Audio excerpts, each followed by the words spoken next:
Hey y'all, I'm Rylan. Welcome to my channel.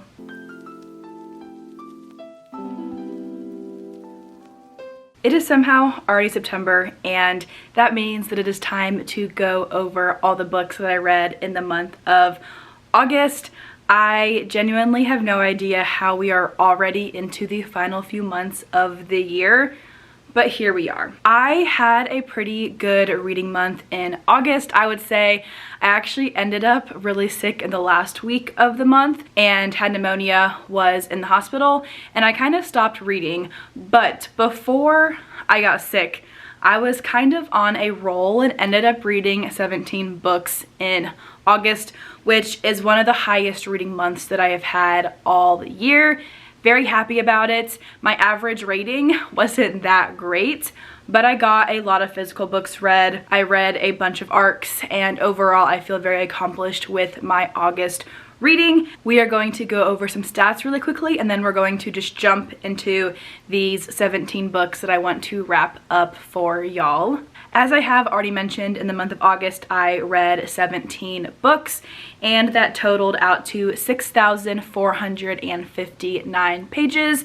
My average star rating was 3.63, which isn't that amazing, but it's not awful either. That means I had more higher rated reads than lower rated reads, but I had a lot of really average books this month, and that obviously affected my average rating for August. Out of the 17 books that I read, 11 of them were physical. A couple of those were library books, but still physical books.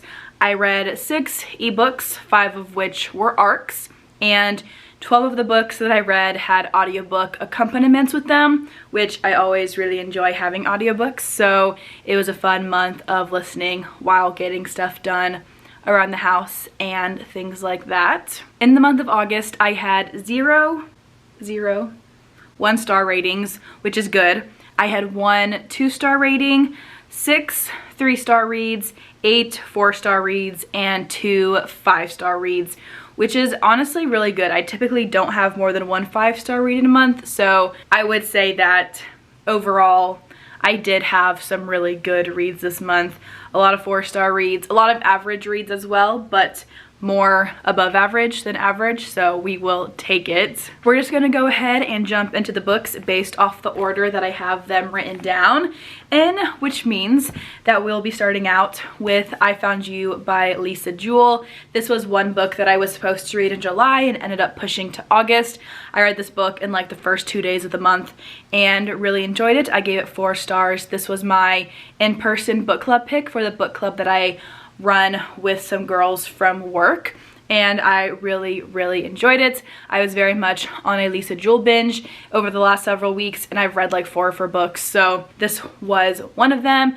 As I've already mentioned, I gave it 4 stars. But this is a mystery about a woman who finds a man on a beach one day, and he has no idea where he came from, who he is, and she tries to kind of help him figure out his memories and what he's forgotten. Well, at the same time, we are following another woman whose husband has recently disappeared, and the police think that he's run off. She thinks that something has happened to him, and we're also following a past timeline with a brother and a sister, and how all of these lives are interconnected in the end. I, of course, as I've already said like 2 or 3 times, really enjoyed this one. There were multiple POVs and timelines, which I kind of enjoy in thrillers, especially when you're following different characters and don't know their connections until the very end. I did not see the plot twist coming. I almost wish there was more of that tension and buildup because it was so good once we finally got to it. But one of the reasons that this book was just so fun for me was because I got to read it for a book club with some friends, and I think that just added to the experience overall. Next up, I read With a Vengeance by Riley Sager. This is one of my most anticipated reads for 2025. It's also Riley Sager's lowest rated book, and so I did a reading vlog where I read it in less than 2 days. I'm pretty sure. Was that length of the vlog, and I also really enjoyed this one. I also gave it 4 stars. It's not my favorite Riley Sager book, but definitely top 5, and I personally enjoyed it. I can also see why people are not liking it, but this is a book about our female main character Anna, whose family was destroyed years ago. I think it was like 12 years ago at this point, and she is finally ready to get her revenge. She has proof of the people who were involved in destroying her family, and she has them all on this train. She is planning to deliver them to Chicago, where the FBI will be waiting to put them all in prison, to take them to trial and things like that. And she is kind of the leader of this, but things keep happening on this train that she does not expect. This is a thriller that takes place over the course of 12 hours, I believe, and I honestly had no idea what the outcome was going to be. I did not guess anything that happened. I can also see why people think that this is more of a mystery than a thriller. It's hard when you have an isolated setting to make things thrilling and super intense, but I personally felt all the intensity and the thrills with this one. If you like Agatha Christie, I would recommend checking this one out. It's very much a combo of And Then There Were None and Murder on the Orient Express. I personally love those 2 books, and I really liked this one as well. Next up was a physical book that I had from the library but no longer have, and that one was The Whispers by Ashley Audrain. I read the author's debut back when it first came out and loved it, and I've been waiting for something else by the author since then. I ended up giving this book 3 stars. The last line of this book is the best line, and I wanted more because that last line, I still think about it in my head, like the final sentence of the book. I still think about, and I wish we had more of that throughout the rest of the book. But this is a contemporary fiction, I would say, with some mystery elements about a group of women and their toxic friendships and the tension of motherhood and all of those explorations of relationships and motherhood and children. This book does involve children, just a heads up. Something traumatic does happen to a child. There's no death necessarily among the children or the adults, but there are some traumatic things that happen with the kids in this book. This one also felt a little bit long at times. Yes, I was intrigued, but I was also a little bit bored at times because it felt a little bit too long for me. But the last line of this book will forever live inside my head because, wow, I want more of that tension and that like darkness. Next up is The Tapes by Carrie Wilkinson. This is one of the NetGalley arcs that I read in the month of August. I unfortunately gave this book 2 stars. It started off very strong, but by the end I just felt like I was reading the same chapter over and over and over again, and the twist was not that exciting to me. This is about a woman who finds these old tapes when she's clearing out her deceased father's house, where her mother on these tapes admits to knowing the identity of a serial killer and thinks that she is going to be next. Interesting at first, it just turned very repetitive, and I ended up feeling more disappointed than satisfied in the book. It was a very quick read though, so I do like that aspect when a book is bingeable, but unfortunately this one just was not for me, and I gave it 2 stars. Next up is an underrated romance, that one being The Next Best Fling by Gabriela Gomez. This one was on my summer TBR. In that video that I uploaded months ago, I finally read it, and I'm giving this one 4 stars. I absolutely loved it. In this book, we follow our main characters, Marcella and Theo. Marcella is a librarian for young adults. She works in the young adult section at this big library. And Theo is the brother of her unrequited crush, and he is also an ex-NFL football player. That's redundant. He's an ex-NFL player. When he comes into town because her unrequited crush, who is his brother, is getting engaged and married, they end up fake dating to help them both get over things that they are going through and end up falling in love in the process. Theo is one of the best male main characters that I've read in a long time. He was so intentional and so sweet with Marcella, and I absolutely loved that. I don't really see people talking about this book, but I loved really everything about it. It's not my absolute favorite romance of all time, but 4 stars for me is really, really good. It takes a lot for me to give a book 5 stars, and I just genuinely had a very heartwarming and fun time reading this one. We have some depth in it between the characters. The side characters, most of them are amazing. There's one that we hate, but that's okay. I love the relationship. I could have kept reading about Marcella and Theo, and I love that this book focused so heavily on young adult books and the influence that young adult books can have on people, especially young adults. I love that element, and I also loved the library scene between Theo and Marcella when he was just a total sweetheart. So 4 stars to this one. Really enjoyed it. Would recommend. I want to see people talking about this one more because I think it's very underrated. Next up, we have A Good Girl's Guide to Murder and Good Girl Bad Blood by Holly Jackson. I gave both of these books 5 stars. These are my 2 5-star reads of August. I have already read A Good Girl's Guide to Murder. I read it several years ago, but I wanted to reread it so I could finally continue with the series. I'm currently reading the final book in the trilogy, and then I'll read the little novella that goes along with it. But both of these books were amazing. One of my favorite aspects of this series is the mixed media element. I preach to the choir on this all the time, but my thesis for my master's program was on mixed media and literature and the enhancement of the reader experience via mixed media. And I just so love the diversity of the writing in this one, the different images and charts and podcasts and files.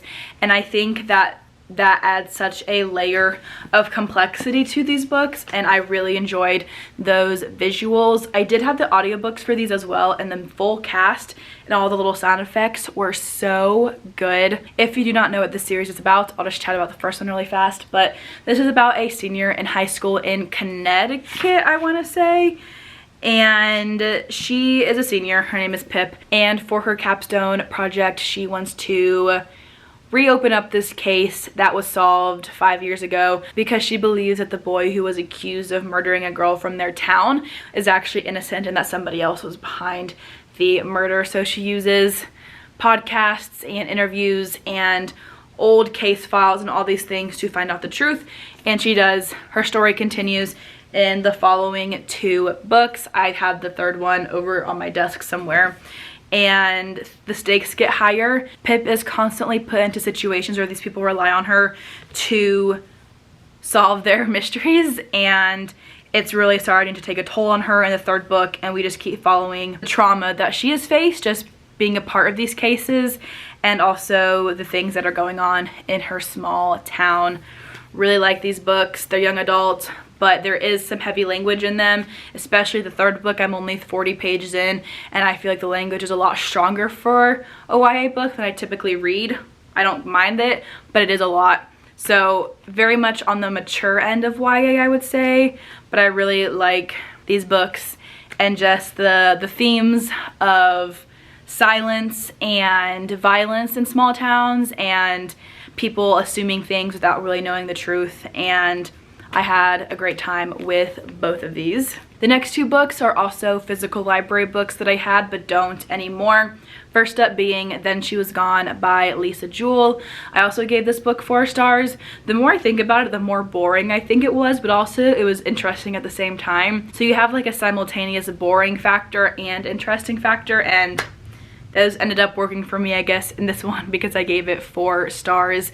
This is about a woman whose daughter went missing decades ago at this point, and in the present time, some very interesting things happen to this mother, and she ends up finding out the truth about what happened to her daughter.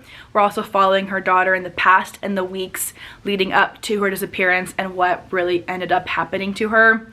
I found this book boring at times, as I've already said, but I also really enjoyed it. I think Lisa Jewell is such a queen at doing very slow burn thrillers and mysteries that make you want to keep reading without giving a ton away, and you kind of have to wait for that big reveal and all the tension at the end of the book, but they always end up working out for me for the most part, and this one was no different. This was the final book in my Lisa Jewell binge. For right now, I do have others on my shelf that I plan to read at some point soon. I also read The Woman in the Library by Sulari Gentill. This is another thriller about a writer who is corresponding with another writer in the US. This writer, our main characters in Australia, and they are writing a story about an author who is thrown into the midst of this murder case and all the chaos that ends up coming along with it. So you have a story within a story within a story at times, because we're getting glimpses of the book that the author is writing in the story that the writer is writing, and there's a lot of layers to it. I don't know if that made sense, but I've not seen a ton of people talk about this book. I really enjoyed it. If you like stories within stories within stories and books about books, I would recommend this one. There's a very eerie character in here, and I really enjoyed that aspect. I knew something needed to happen with him, and when it finally did, I was like, yes, thank goodness. I think this one is kind of a hidden gem. It has a lot of ratings and reviews on Goodreads, but I don't see people talk about it. I thought it was great and could use some more exposure because it's one of the most unique thrillers that I have ever read, probably. Next up is another arc, this time from an indie company called Love Notes PR. I got this arc from them and tried to binge the book really quickly. I ended up giving it 3 stars. This is not my favorite one by Saffron A. Kent. I have read like 4 or 5 books at this point by her, and this one is not top tier for me personally. It is a forbidden romance between step-siblings who don't actually know that they're step-siblings. At least he doesn't know that she is his step-sister. And Shepard and Jupiter are our 2 main characters. This is their story. She's been watching him for like 9 years.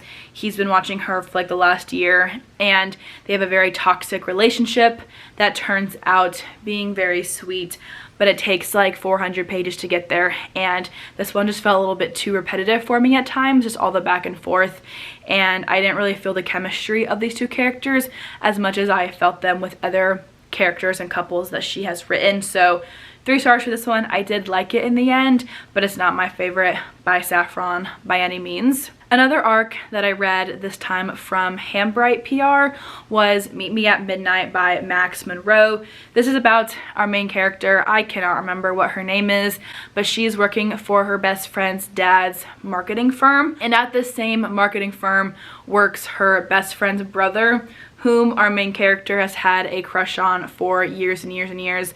They were childhood friends. He's 5 years older than her or something like that, and she's had an unrequited crush on him. I had a fun time with this one. I binged it super fast. There's a lot of rich girl drama in it where they're complaining about clothes and shoes and all the things they get to do as wealthy people, and it kind of became over the top to me at times. I don't love that rich girl trope in my fiction a lot, but the actual romance between our 2 main characters was very sweet. You have this forbidden vibe because they work together and he's older than her and he is her best friend's brother. He is one of the higher ups in the company. She is just an intern, I think, technically.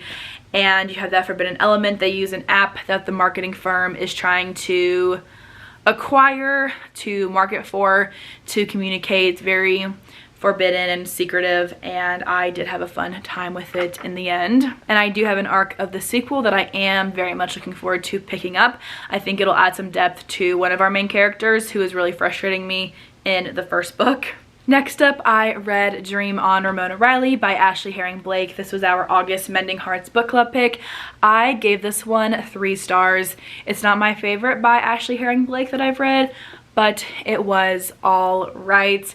This is about our 2 main characters, Ramona and Dylan. When they were children, they had their first kiss together because Dylan was in this town that Ramona lives in visiting for summer, and they share a little secret kiss. Years later, Dylan is back in town. She is a famous actress and has kind of been in the spotlight recently for some not very great things, and she ends up working with Ramona in this bakery, this cafe that Ramona works in, to get some experience for her role in the movie that she is starring in. And they end up falling in love, of course. There is some drama surrounding their relationship. The third act conflict was very silly in my opinion, and a little bit too drawn out and dramatic for what it really was, I think. But if you like very idyllic small towns, would recommend this one. It was fun. A little bit horny for me, I think, at this point in my life, but and I can't believe I've said that out loud because, like, I do like romance and I do like spice in my romance sometimes, but this one is just a lot at times, and I felt like we were very distracted from the actual plot in favor of sex, and it's not a bad thing inherently, but I do kind of felt like I wanted more in the plot at times, so there's that. But I did like it. 3 stars. I do think Delilah Green is my favorite still. Nothing will top that one for me currently, and I've only read 2 books by Ashley, so I need to read more to like get an official ranking, but I did like it. It was fun. The side characters were very entertaining, and I did like it. Next up, we have Necessary People by Anna Petoniak.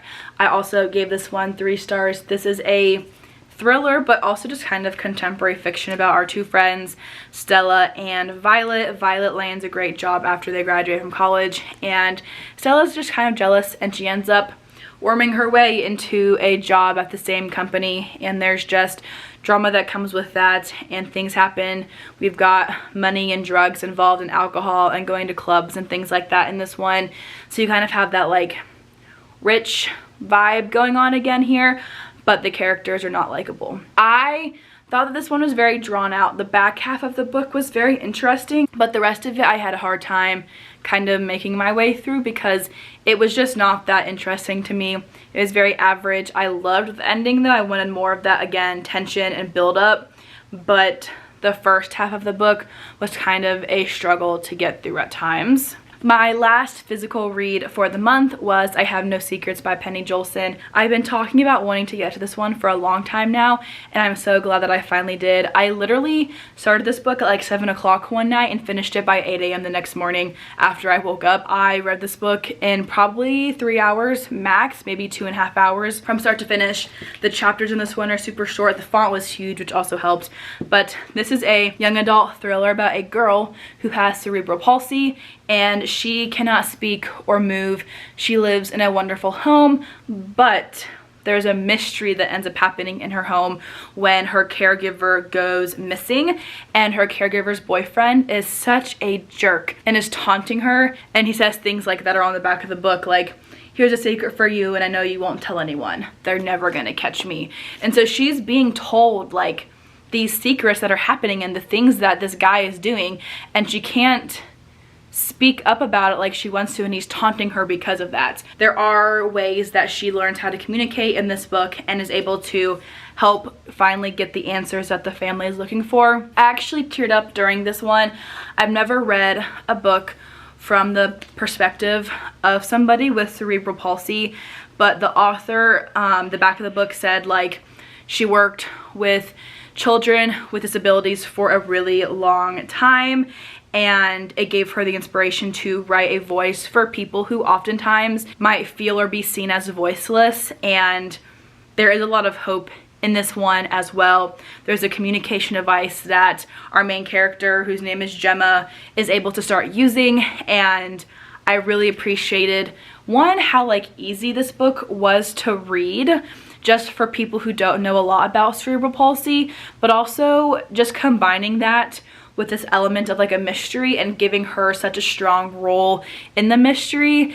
And I thought this book was so good. I might have to reread it someday. It was such a quick read but also impactful at the same time, and I would highly recommend. I do want to read more by the author. I think something that she focuses on is characters with disabilities in her thrillers, and I really like that. So I had a great time with this one. I think this book is very, very underrated, like super underrated, maybe less than 5,000 reviews on Goodreads, and I'm glad that I found it on Book of the Month and got to pick it up.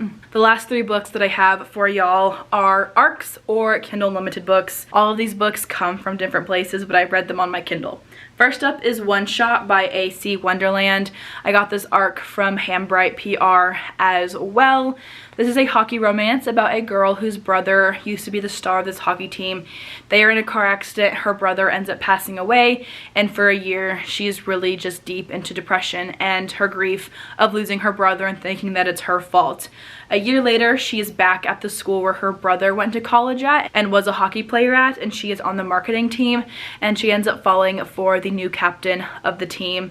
And this is their romance and her navigating past trauma and grief, and him trying to come along and not replace her brother by any means, but like also be a rock in her life when she's still trying to kind of find her footing in this world after this huge shift in her family. I gave this one 3 stars. It felt very insta-lovey or insta-lusty to me, and that made it hard for me to feel the chemistry of the characters throughout the book. By the end, I was rooting for them. I thought their relationship was super sweet, but it just felt very insta-lovey, and that's one of my least favorite tropes probably. I did really like the discussions on grief and trauma, and there was a point of this book that I connected to with her past relationship that she opens up about, but I just didn't really feel the relationship between the 2 main characters until the very end. I gave this one 3 stars. It was fine. They have a second book about them, and I don't think I'll pick it up. I feel like their story was wrapped up so nicely that I don't need a book 2 to keep reading about them. So I'm just gonna keep the happy little bow tied up at the end of book 1. From NetGalley, I read Asylum Hotel by Juliet Blackwell. This one came out at the very end of August, I believe. I read it maybe 2 days after its pub date, or 2 days before its pub date maybe. I don't know. This is right on the cusp of when I got hit with my pneumonia. So after this book, I stopped reading until the last day of August when I finished my last book of the month. But this one is a thriller about a woman whose name is Aubrey. She is a photographer and an architect, and she has the opportunity to explore this old hotel from the 1920s and 30s, I think, and take photos of it. She's trespassing technically, but while she is at this hotel, she meets this man, and they have a very strong connection. This is all in the synopsis, so I'm not spoiling anything. The next day, he turns up dead, and everyone in this town has talked about how this hotel has a curse. She is wondering if the curse got him or what's really going on, so she stays in this town. She's not from this place, and she wants to find the answers about why this man that she has such a strong connection with got killed, and what is really happening with this hotel in the town that nobody wants to talk about, isn't on any maps, and is very much abandoned in the present day. I gave this book 4 stars. I read the book in less than a day. I laid down in bed one day when I was still at the beginning of my fever with my pneumonia and was still able to mildly function a little bit, and I read this whole book in 4 hours. It was very bingeable, very eerie. I love abandoned and isolated settings, and this one did such a great job of capturing that eeriness of an abandoned hotel. I wanted more of that tension, more of that eerie setting and descriptions of the setting, but I had a great time with it. Some of the dialogue was very, very cringy for the situation that our characters were in, but overall I had a great time with this one. A very fun and creepy thriller that's also very bingeable and quick to get through, and there were some really good quotes in it as well. I really like that aspect. I love quotable sentences, and this one certainly had that in it. Really enjoyed this one. Gave it 4 stars. I think this is the author's first adult thriller. I think everything else that they have written has been witchy fantasy books, and I'd be interested in checking out those books just because I had such a great time reading this one. And finally, a happy little surprise for the month of August. On the final day of the month, I finished Zodiac Academy: The Awakening, and I gave this book 4 stars. I enjoyed it so much more than I thought I was going to. It was a super quick read. I had the dramatized audio, which certainly helped, but this one was super fun, a lot better in my opinion than the novella that we read to start off this 2-year-long Zodiac Academy read along. It was so much fun. I flew through it. I'm very intrigued to see what ends up happening. We are following a set of twins in this book versus the perspective of Darius and Lance Orion in the novella. We're following the perspective of twins who find out that they are actually fae and are thrust into Zodiac Academy and find out that they are the daughters of the final queen and king of this world, I guess. I don't really know what the official terms are, but the 4 heirs that we meet in the novella, Darius, Max, Caleb, and Seth, they're obviously not happy about their potential ownership in ruling this place is being overtaken potentially by these 2 twins who are suddenly thrust into this academy, have no idea that they were fae, until they're here.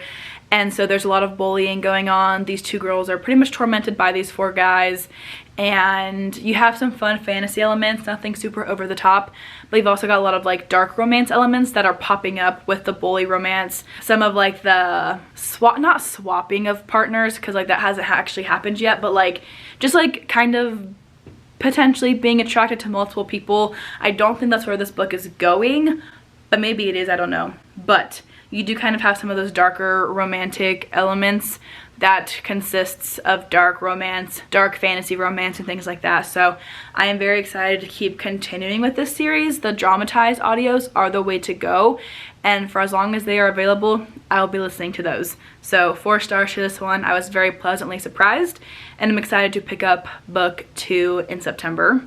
Those are the 17 books that I read in the month of August. Very much a ramble as per usual, but I have a lot to say about the books that I read, and I really enjoyed getting to pick up most of these books and just have a really fun and immersive time with them. I cannot wait to see what September brings in terms of my reading. I'm hoping to finish up at least 1 series, which is so rare for me, which would be amazing if I actually end up doing that. I want to get to several NetGalley arcs of books that come out in September, and hopefully just get to binge a lot of fall reads, because we are finally entering into that season here in the US. If you've read any amazing books recently or finished any great books in the month of August, feel free to comment down below and let me know. I'd love to hear your thoughts on them, or hear your thoughts on any of these books that I mentioned in this video that you may have also read. But that's all that I have for today's video. Thank you all so much for watching, and I will see you all in the next one.